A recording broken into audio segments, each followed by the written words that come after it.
नमस्कार विद्यार्थी मित्रांनो, आपण आधुनिक महाराष्ट्राचा इतिहास मागची जी सेमिस्टर होती सेमिस्टर 3 त्यामध्ये पेपर नंबर 3 बघितला होता. आज आपण पेपर नंबर 5 या पेपर नंबर 5च्या पेपरचा जो सिलेबस आहे, जो अभ्यासक्रम आहे, हा अभ्यासक्रम आपण बघणार आहे. तर मित्रांनो, यामध्ये एकूण 4 टॉपिक आहे, एकूण 4 प्रकरण आहे. पहिलं प्रकरण आहे नेते, दुसरं आहे महाराष्ट्रातील प्रमुख विषय आणि घटना, तिसरं आहे सामाजिक चळवळी आणि चौथा आहे आधुनिक महाराष्ट्रातील शैक्षणिक विकास जो आहे, हा शैक्षणिक विकास कशा पद्धतीनं झाला याचा जो आढावा आहे, हा आढावा आपण यामध्ये. तर पहिलं जे प्रकरण आहे, या पहिल्या प्रकरणामध्ये आपल्याला नेते बघायचे, जे लीडर्स आहेत, या नेत्यांचा अभ्यासक्रम बघायचा. त्यामध्ये काँग्रेसचे नेते यशवंतराव चव्हाण आणि वसंतराव दादा पाटील यांच्या कार्याचा आढावा घ्यायचा. समाजवादी नेते, यामध्ये आपल्याला नागनाथअण्णा नाईकवडी, एस.एम. जोशी आणि प्र के अत्रे यांच्या कार्याचा आढावा घ्यायचा. आणि कम्युनिस्ट पक्ष जो आहे, ह्या कम्युनिस्ट पक्षामध्ये कॉम्रेड एस.ए. डांगे यांच्या कार्याचा आढावा घ्यायचा. तर यामध्ये आपण जर बघितलं तर 1 मे 1960 रोजी महाराष्ट्र राज्याची निर्मिती झाली.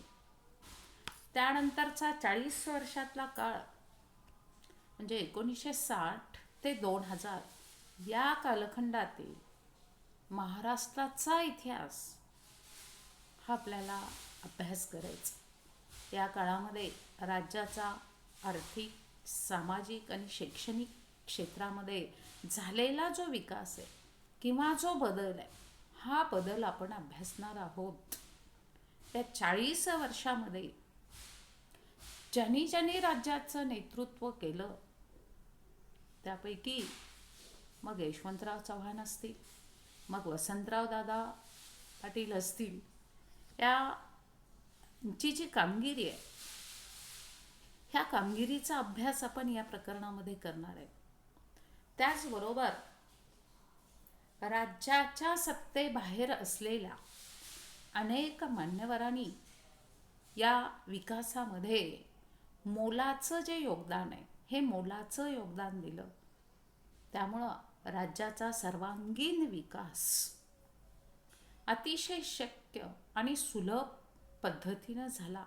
यामध्ये काँग्रेसशिवाय समाजवादी आणि कम्युनिस्ट नेत्यांचा उल्लेख यामध्ये आपल्याला करावा लागतो. मग अशी सांगितलं मी, नागनाथअण्णा नाईकवडी, एस.एम. जोशी, प्र के अत्रे ह्या समाजवादी नेत्यांचा अभ्यास आपल्याला करायचा आहे. आणि कम्युनिस्ट नेते आणि या कम्युनिस्ट नेत्यांच्यामध्ये एस.ए. डांगे यांच्या कार्याचा जो अभ्यास आहे, हा अभ्यास आपल्याला करायचा.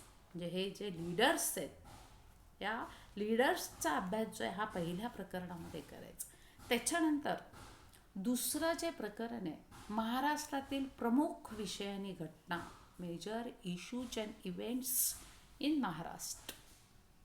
यामध्ये आपल्याला काय बघायचं आहे, तर महाराष्ट्राचा कृषी विकास आणि महाराष्ट्राच्या कृषी विकासामध्ये वसंतराव नाईकांचं योगदान अतिशय महत्त्वाचं आहे. हे वसंतराव नाईकांचं योगदान आपल्याला बघायचं आहे, कारण आधुनिक महाराष्ट्राची निर्मिती झाली आणि आधुनिक महाराष्ट्राच्या निर्मितीमध्ये यशवंतराव चव्हाण यांच्यापासून आजचे विद्यमान मुख्यमंत्री उद्धव ठाकरे यांच्यापर्यंत अनेकांचं योगदान अतिशय महत्त्वपूर्ण असलेलं आपल्याला दिसतं. यामध्ये सर्वाधिक काळ महाराष्ट्राचे मुख्यमंत्री पद भूषवलेले वसंतराव नाईक यांनी महाराष्ट्राच्या कृषी विकासामध्ये अतिशय महत्त्वाचं दैदिप्यमान असं कार्य केलं. कारण वसंतराव नाईकांचा पिंडच शेतकऱ्याचा होता. त्यांनी शेती व्यवसाय म्हणून केलेली होती आणि शेतकऱ्याला प्रतिष्ठा लाभली पाहिजे ही जी भूमिका आहे, ही भूमिका वसंतराव नाईकांनी घेतलेली आपल्याला दिसून येते. त्याच्यानंतर याच दुसऱ्या प्रकरणामध्ये महाराष्ट्रातील जे उद्योग होते, या महाराष्ट्रातील उद्योगांचा जो विकास आहे, हा विकास कशा पद्धतीनं झाला, हा विकास कसा झाला याचा आढावा घ्यायचा. मग यामध्ये साखर कारखाना आपल्याला बघायचा. हा साखर कारखाना कुठला बघायचा आहे तर प्रवरा सहकारी साखर कारखाना अहमदनगरचा. त्याच्यानंतर दूध डेअरी बघायचे, जी आरे डेअरी आहे मुंबईची. ह्या आरे डेअरीचा अभ्यास आपल्याला करायचा.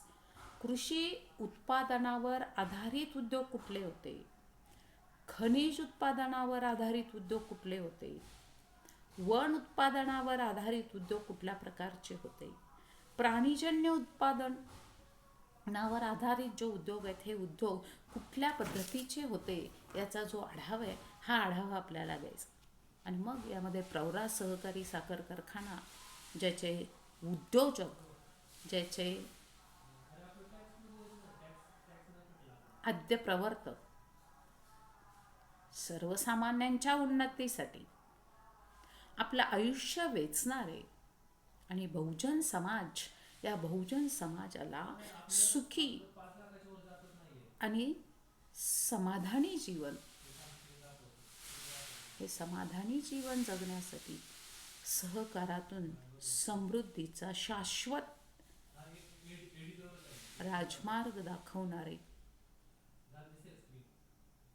विठ्ठलराव विखे पाटील,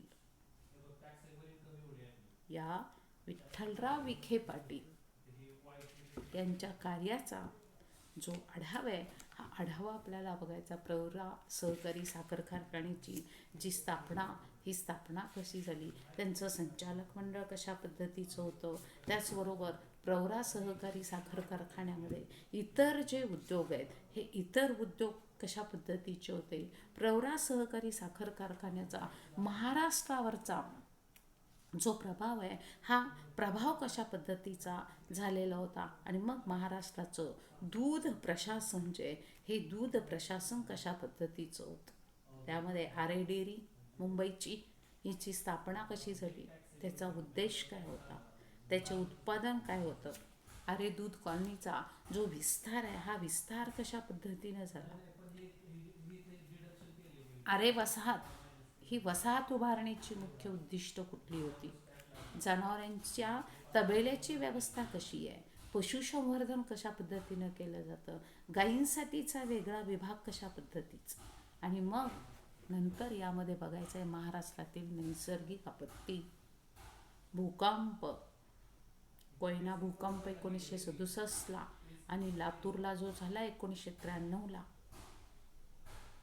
नॅचरल डिझास्टर, कोयना 1967चा आणि लातूरचा 1993चा, म्हणजे महाराष्ट्रातील नैसर्गिक आपत्ती ही कशा पद्धतीची आहे. मग आपत्ती म्हणजे काय, आपत्तीची व्याख्या कशा पद्धतीची आहे, नैसर्गिक आपत्तीचे प्रकार कुठले कुठले आहेत, या सगळ्यांचा अभ्यास, भूकंपाची कारणं, जे ही कारणं कशा पद्धतीची आहेत, ह्या सगळ्याचा अभ्यास. मग त्यामध्ये प्रामुख्यानं बाळासाहेब देसाईंचं जे कार्य आहे, लोकनेते बाळासाहेब देसाई यांनी कोयना भूकंपग्रस्तांसाठी कशा पद्धतीचं कार्य केलं, याचा आढावा आपल्याला या दुसऱ्या प्रकरणात. त्याच्यानंतर तिसरं प्रकरण जे हे सामाजिक चळवळीचं आहे. या सामाजिक चळवळीच्या प्रकरणामध्ये मुस्लिम सत्यशोधक समाज, सत्यशोधक कम्युनिस्ट पक्ष आणि विद्रोही चळवळ 1960 ते 2000 या 40 वर्षात महाराष्ट्रात सामाजिक रचनेमध्ये काय सुधारणा किंवा बदल झाले का, तशा अपेक्षित सुधारणासाठी संघटनात्मक किंवा संस्थात्मक कार्य प्रयत्न काय झाले, त्याचा या घटकामध्ये आपण विचार करणार. पहिल्या घटकांमध्ये वेगवेगळ्या पक्षातील काही नेत्यांनी सामाजिक सुधारणांसाठी केलेल्या प्रयत्नांची आपण दखल यामध्ये घेणार आहे. त्यामध्ये 3 चळवळीचं कार्य बघायचं. मुस्लिम सत्यशोधक समाज, त्यामध्ये हमीद दलवाई यांचं कार्य कशा पद्धतीचं आहे, त्यांचं पूर्वचरित्र बघायचं आहे.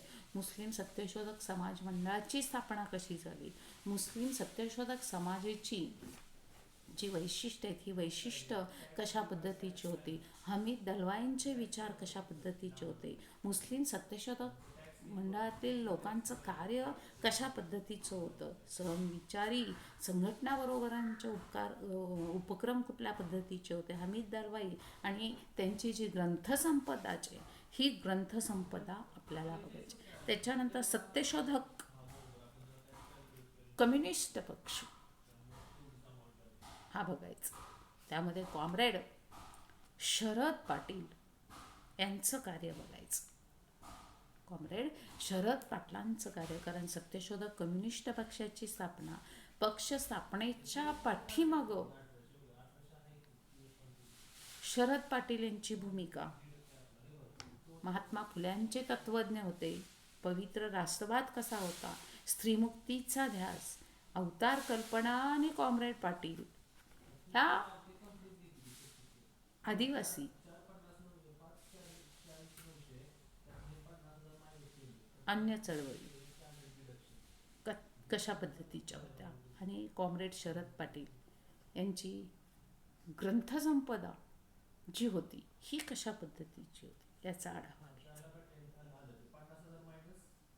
त्यानंतर विद्रोही चळवळ, विद्रोहीचा अर्थ विद्रोही सांस्कृतिक चळवळीची स्थापना, धारावीचं विद्रोही साहित्य संमेलन, विद्रोही संस्कृती चळवळीची भूमिका ही कशा पद्धतीची होती हे आपल्याला घ्यायचं. आणि त्याच्यानंतर शेवटचा जो टॉपिक आहे आधुनिक महाराष्ट्र आणि आधुनिक महाराष्ट्रातील शैक्षणिक विकास कशा पद्धतीचा आहे याचा आढावा आपल्याला घ्यायचा.